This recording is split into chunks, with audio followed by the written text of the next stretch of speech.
तो जय श्री हरि विष्णु भगवान जी का नाम लेकर एक बार फिर से स्वागत है हमारे इस ऑन द वे चैनल में।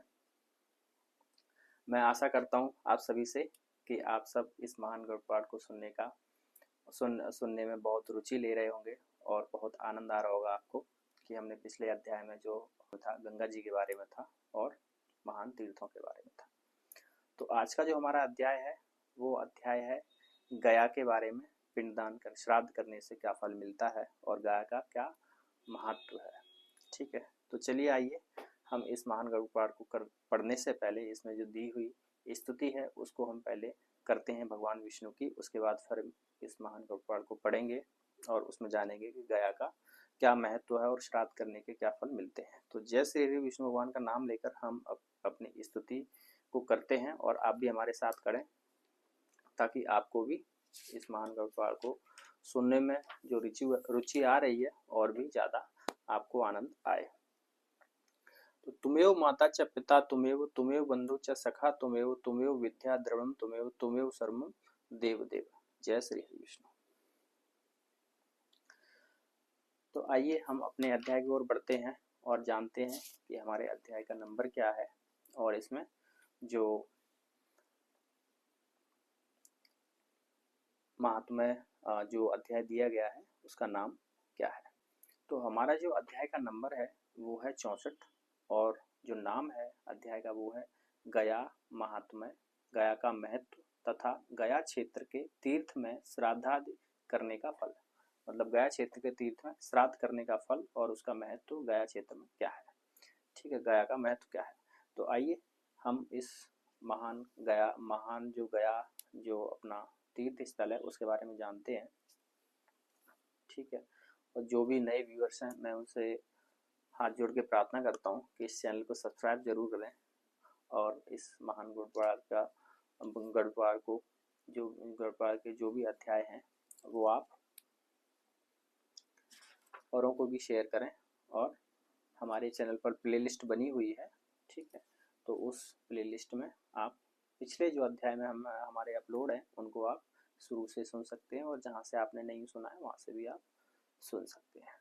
तो चलिए आइए हम अपने इस अध्याय को आरंभ करते हैं जय श्री विष्णु भगवान जी का नाम लेकर।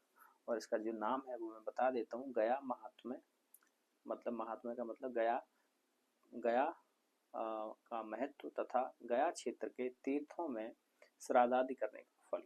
ठीक है, अध्याय थोड़ा बड़ा है तो आप ध्यान से सुने और समझें कि गया का महत्व क्या है और इसमें तीर्थ में श्राद्धादि का फल क्या मिलता है। तो ब्रह्मा जी ने कहा, हे व्यास जी, मैं भुक्ति और मुक्ति करने वाले परम सार स्वरूप उत्तम गया महात्म्य को संक्षेप में कहूंगा, आप सुने। ये महात्म्य बड़ा संक्षेप में है इसलिए बड़ा है। ठीक है, तो आप सुने और समझें कि इसमें क्या क्या बताया गया। पूर्व काल में पूर्व काल में गए नामक परम वीर्यवान एक असुर हुआ। गए नामक एक असुर हुआ। ठीक है, उसने सभी प्राणियों को संतप्त करने वाली महान दारुण तपस्या की। उसकी तपस्या से संतप्त देवगण उसके वध की इच्छा से भगवान श्री हरि की शरण में गए। श्री हरि ने उनसे कहा, आप लोगों का कल्याण होगा, इसका महादेह गिराया जाएगा। देवताओं ने बहुत अच्छा इस प्रकार कहा। एक समय शिवजी की पूजा के लिए क्षीर समुद्र से कमल लाकर गए नाम का वह बलवान असुर विष्णु माया से विमोहित होकर कीटक देश में शयन करने लगा और उसी स्थिति में वह विष्णु की गोद गदा के द्वारा मारा गया। भगवान विष्णु मुक्ति देने के लिए गदाधर के रूप में गया में स्थित हैं। गयासुर के विशुद्ध देह में ब्रह्मा, जनार्दन, शिव तथा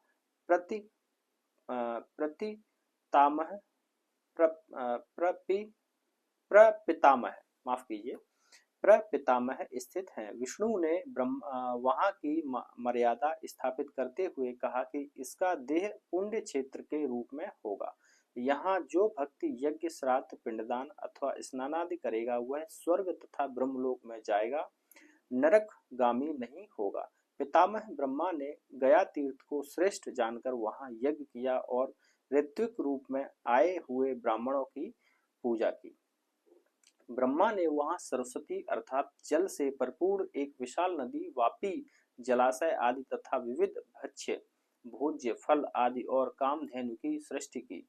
तदनंतर ब्रह्मा ने इन सब साधनों से संपन्न 5 कोस के परिक्षेत्र में फैले हुए उस गया तीर्थ का दान उन ब्राह्मणों को कर दिया। ब्राह्मणों ने उस धर्म यज्ञ में दिए गए धनादि दान को लोभवश ही स्वीकार किया था।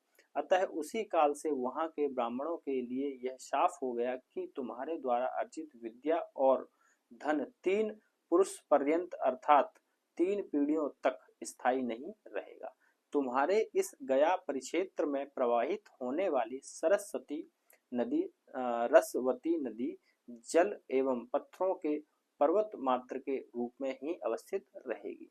संतप्त ब्राह्मणों के द्वारा प्रार्थना करने पर प्रभु ब्रह्मा ने अनुग्रह किया और कहा, गया में जिन पुण्यशाली लोगों का श्राद्ध होगा वे ब्रह्मलोक को प्रकार प्राप्त करेंगे। जो मनुष्य यहाँ आकर आप सभी का पूजन करेंगे उनके द्वारा मैं भी अपने को पूजित स्वीकार करूंगा। ब्रह्म ज्ञान, गया श्राद्ध, गौशाला में मृत्यु तथा कुरुक्षेत्र में निवास, ये चारों मुक्ति के साधन है। आप जरा ध्यान से सुने, ये मतलब मैंने इतनी जल्दी पढ़ दिया तो आप भूले नहीं, जरा ध्यान से सुने। ब्रह्म ज्ञान, गया श्राद्ध, गौशाला में मृत्यु तथा कुरुक्षेत्र में निवास, ठीक है, निवास, ये चारों मुक्ति के साधन है। ब्रह्म ज्ञानम गया श्राद्धम गोग्रहे मरणम तथा वाशम पुंसा कुरुक्षेत्रम मुक्तरेशा चतुर्विद्या। ठीक है, तो ये हमारा श्लोक था। अब हम आगे इस श्लोक का समझते हैं।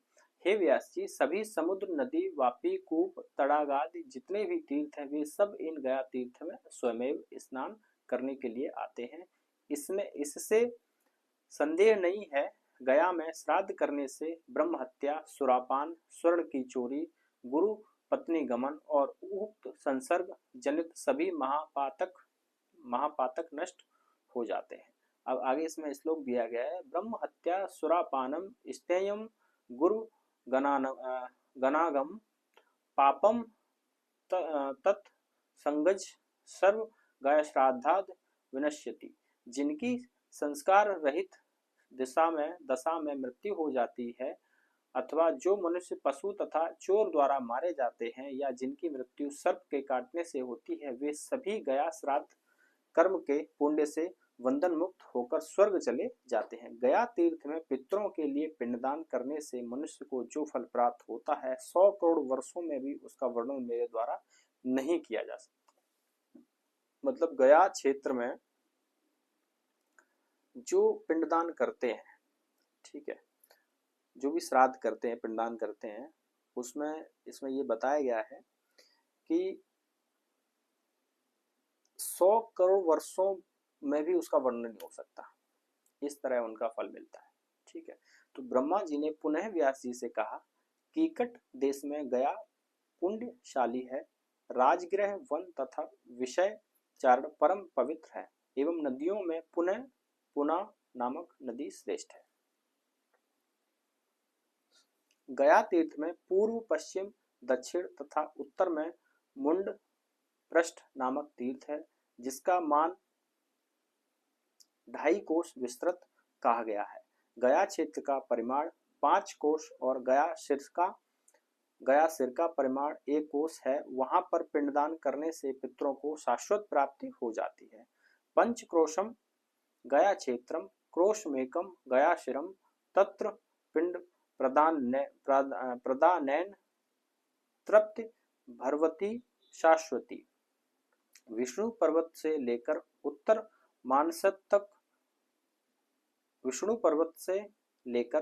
उत्तर मानसतक का भाग गया का सिर माना गया है। उसी को फल्गु तीर्थ भी कहा जाता है। यहाँ पर पिंडदान करने से पितरों को परम गति प्राप्त होती है। गया गमन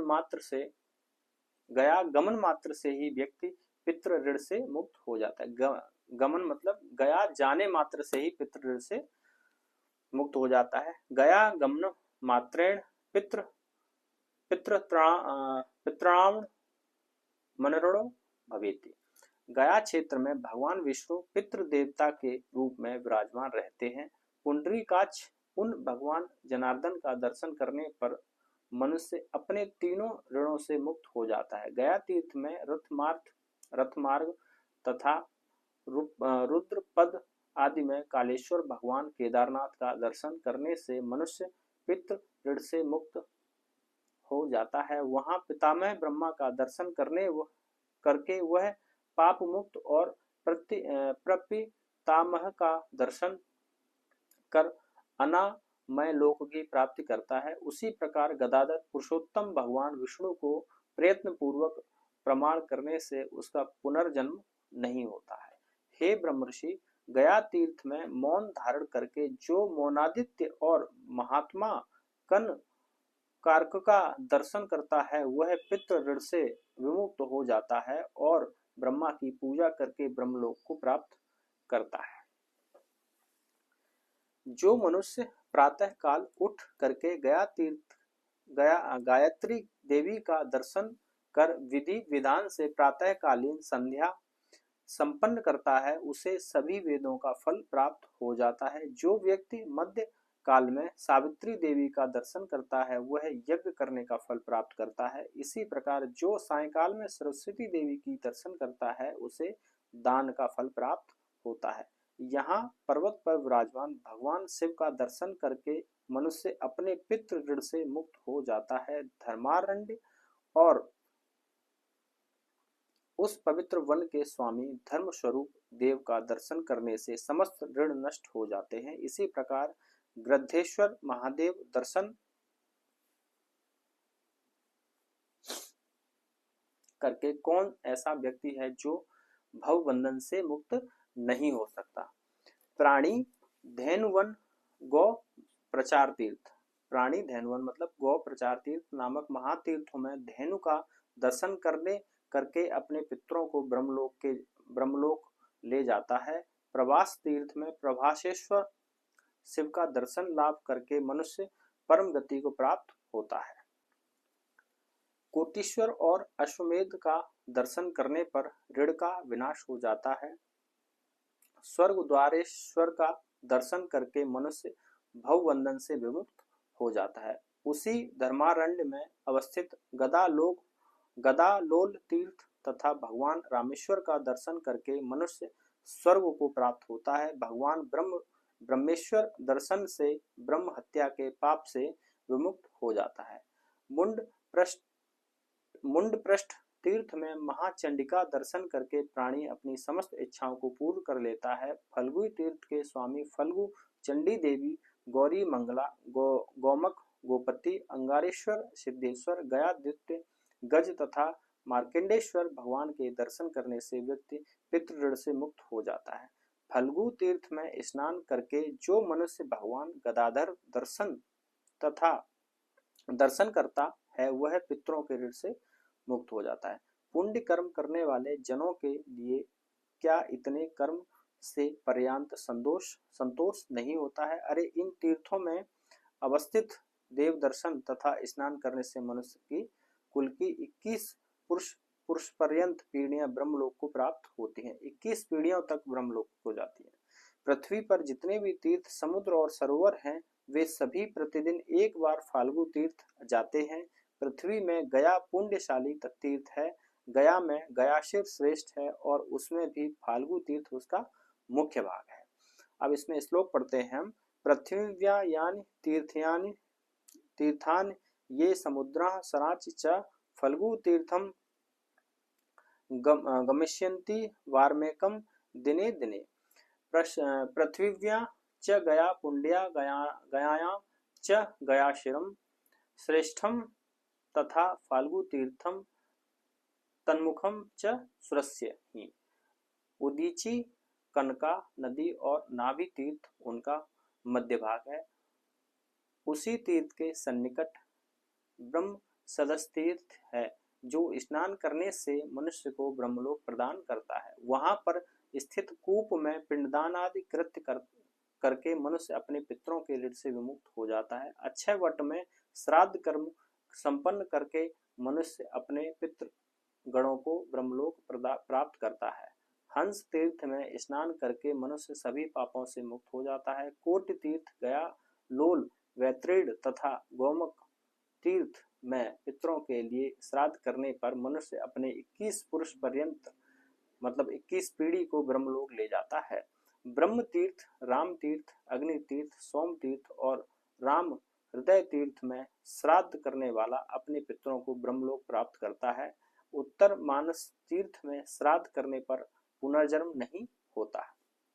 अच्छा, इसको जरा ध्यान से पढ़िए। अगर पुनर्जन्म नहीं चाहिए हो तो आपको जाना है उत्तर मानसी तीर्थ में श्राद्ध करने पर पुनर्जन्म नहीं होता है। ठीक है,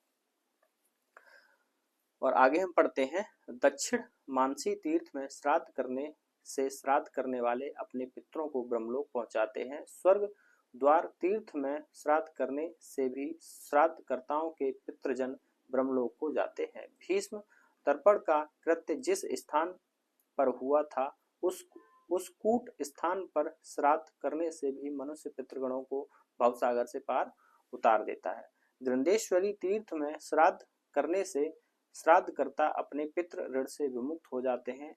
धेनुकारण्य में श्राद्ध कर तिल से बनी हुई गौ का दान करने वाला व्यक्ति यदि स्नान करके वहां पर अवस्थित धेनु मूर्ति का दर्शन करता है तो निश्चित ही वह अपने पितृजनों को ब्रह्मलोक पहुंचाता है। ऐन्द्र तीर्थ, वासवती तीर्थ, राम तीर्थ, वैष्णव तीर्थ तथा महानदी के पवित्र तीर्थ पर श्राद्ध करने वाला मनुष्य पितरों को ब्रह्मलोक ले जाता है। गया तीर्थ, गायत्री तीर्थ, सावित्री तीर्थ, सरस्वती तीर्थ में स्नान, संध्या तथा तर्पण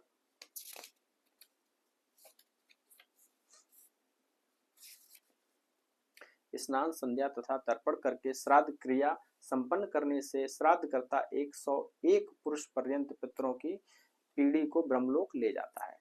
संयत मन से पितरों के प्रति ध्यान लगाकर मनुष्य को ब्रह्म योनि नामक तीर्थ को विधिवत पार करना चाहिए। वहां पर पितृगणों एवं देवों का तर्पण करके मनुष्य पुनः गर्भ यंत्रणा के संकट में नहीं पड़ता, मतलब जन्म दोबारा नहीं लेता। काक जंगा तीर्थ में तर्पण करने से पितरों को अक्षय तृप्ति होती है। धर्मारण्य तथा मतंग वापी तीर्थ में श्राद्ध करने से मनुष्य स्वर्गलोक प्राप्त करता है। धर्मकूप तथा कूप तीर्थ में श्राद्ध करने पर प्राणी पितृ ऋण से मुक्त हो जाता है। यहाँ पर श्राद्धादि कृत्य करके इन मंत्र का पाठ करना चाहिए। मतलब श्राद्ध करने के बाद फिर मंत्र कौन सा करना है इसमें बताया गया है। प्रमाणम देवता संतु लोक पालश्च सांक्षिणम मयागत्य मतंगे स्मित पितृणा निष्कृति कृता, अर्थात मेरे द्वारा किए जा रहे श्राद्धादि कृत्यों के साक्षी यहाँ के देवता प्रमाण हों और लोकपाल साक्षी हों। इस मतंग तीर्थ में आकर के मैंने पितरों से ऋण मुक्ति का कार्य किया है। राम तीर्थ में स्नान करके प्रभास तीर्थ और प्रेत शिला तीर्थ में श्राद्ध करने से पितृगण निश्चित ही प्रेत भाव से मुक्त हो जाते हैं। ऐसा करके वह श्राद्धकर्ता अपने 21 कुलों का उद्धार करता है। मुंड पृष्ठादि तीर्थों में भी श्राद्ध क्रिया संपन्न करके अपने पितरों को ब्रह्मलोक ले जाता है। गया क्षेत्र में ऐसा कोई स्थान नहीं है जहां पर तीर्थ नहीं है। 5 कोश के क्षेत्रफल में, मतलब 15 किलोमीटर के क्षेत्रफल में स्थित गया क्षेत्र में जहां जहां भी पिंडदान करने वाला मनुष्य अच्छे फल को प्राप्त कर अपने पितृगणों को ब्रह्मलोक प्रदान करता है। तो आगे इसमें जो श्लोक दिया है उसको हम पढ़ते हैं। गयाया न ही तत् स्थानम यत्र तीर्थ न विद्यते, पंचक्रोशे गया क्षेत्रे यत्र तत्र तु पिंडदा। अच्छे फल मापनोति ब्रह्मलोकम नयेत पितृन। भगवान जनार्दन के हाथ में अपने लिए पिंडदान समर्पित करके यह मंत्र पढ़ना चाहिए। अब आगे एक और मंत्र बताएगा, उसको हम पढ़ते हैं। ऐश पिंडो मया दत्त स्तव हस्ते जनार्दन, परलोकम गते मोक्ष मुपति स्थिताम। हे जनार्दन, भगवान विष्णु, मैंने अपने हाथ में यह पिंडदान प्रक्रिया पिंड प्रदान किया है, अतः परलोक में पहुंचने पर मुझे मोक्ष प्राप्त हो। ऐसा करने से मनुष्य पितृगणों के साथ स्वयं भी ब्रह्मलोक प्राप्त करता है। गया क्षेत्र में स्थित धर्मपृष्ठ ब्रह्मासर, गया शीर्ष तथा अक्षयवट तीर्थ में पितरों के लिए जो कुछ किया जाता है वह अक्षय तीर्थ हो जाता है। धर्मारण्य, धर्मपृष्ठ, धेनुकारण्य नामक तीर्थों का दर्शन करने से व्यक्ति अपनी 20 पीढ़ियों का उद्धार करता है। महानदी के पश्चिमी भाग को ब्रह्मरण्य कहा जाता है। उसके पूर्व भाग में ब्रह्मासद, नागार्ध पर्वत तथा भरताश्रम है। भरताश्रम एवं मतंग पर्वत पर मनुष्यों को पितरों के लिए श्राद्ध करना चाहिए। गया तीर्थ से दक्षिण तथा महानदी तीर्थ के पश्चिम चंपक वन स्थित है, जहाँ पर पांडुशिला नामक तीर्थ है। श्रद्धावान व्यक्ति को उस तीर्थ में तृतीया तिथि को श्राद्ध करना चाहिए। उसी तीर्थ के सन्निकट निश्चिराम मंडल, महामहद और कौशिकी आश्रम है। इन पवित्र तीर्थों में भी श्राद्ध करने से प्राणी को अच्छे फल की प्राप्ति होती है। वैतरणी नदी के उत्तर में तृतीया नामक एक जलाशय है, वहीं पर क्रॉस पक्षियों का निवास है। इस तीर्थ में श्राद्ध करने वाला पितृगणों को स्वर्ग ले जाता है। कौशपद तीर्थ से उत्तर निश्चिरा नाम से प्रसिद्ध एक जलाशय है, वहां पर एक बार जाने और एक बार पिंडदान करने से मनुष्य को कुछ भी दुर्लभ नहीं रह जाता, किंतु जो इस तीर्थ में नित्य निवास करते हैं उनके लिए तो कहना ही क्या है। मतलब नित्य निवास करते हैं जो इस तीर्थों में रहते हैं। महानदी के जल का स्पर्श करके मनुष्य को पितृ देवों का तर्पण करना चाहिए। ऐसा करने से उसे अच्छे लोगों की प्राप्ति होती है और उसके कुल का उद्धार हो जाता है। सावित्री तीर्थ में एक बार संध्या करने से, मतलब पूजा करने से मनुष्य द्वादश वर्षीय संध्या का फल प्राप्त हो जाता है। शुक्ल पक्ष तथा कृष्ण पक्ष में जो मनुष्य गया तीर्थ जाकर वहां पर रात्रिवास करते हैं वे निश्चित ही उसके शांत कुलों का उद्धार हो जाता है, इसमें संदेह नहीं है। इस गया तीर्थ में मुंडपृष्ठ, अरविंद पर्वत तथा क्रौचपाद नामक तीर्थ का स्थान करके प्राणी समस्त पापों से विमुक्त हो जाता है। मकर संक्रांति, चंद्र ग्रहण एवं सूर्य ग्रहण के अवसर पर गया तीर्थ में जाकर पिंडदान करना तीनों लोकों में दुर्लभ है। महाहद, कौशिकी मूल क्षेत्र तथा गृद्धकूट पर्वत की गुफा में श्राद्ध करने पर महाफल की प्राप्ति होती है, जहाँ भगवान महेश्वर शिव की जटाओं से निकली हुई गंगा की माहेश्वरी धारा प्रवाहित होती है। वहां श्राद्ध करके मनुष्य को ऋण मुक्त होना चाहिए। उसी क्षेत्र में तीनों लोकों में विश्रुत पुण्यतमा विशाला नामक नदी तीर्थ है। वहां श्राद्ध करने से व्यक्ति अग्निष्टोम नामक यज्ञ का फल प्राप्त करता है एवं मृत्यु के पश्चात उसको स्वर्गलोक प्राप्त होता है। श्राद्धकर्ता को उस क्षेत्र में स्थित मासपद नाम से विख्यात तीर्थ के जल में स्नान करके वाजपेय यज्ञ का फल प्राप्त करना चाहिए। रविपाद नामक तीर्थ में पिंडदान करके पतित जनों को अपना उद्धार करना चाहिए। गया तीर्थ में जाकर जो मनुष्य अन्नदान करते हैं उन्हीं से पितृगण अपने को पुत्रवान मानते हैं। नरक के भय से डरे हुए पितृजन इसीलिए पुत्र प्राप्ति की अभिलाषा करते हैं कि गया तीर्थ में जो कोई भी मेरा पुत्र जाएगा वह हमारा उद्धार करेगा।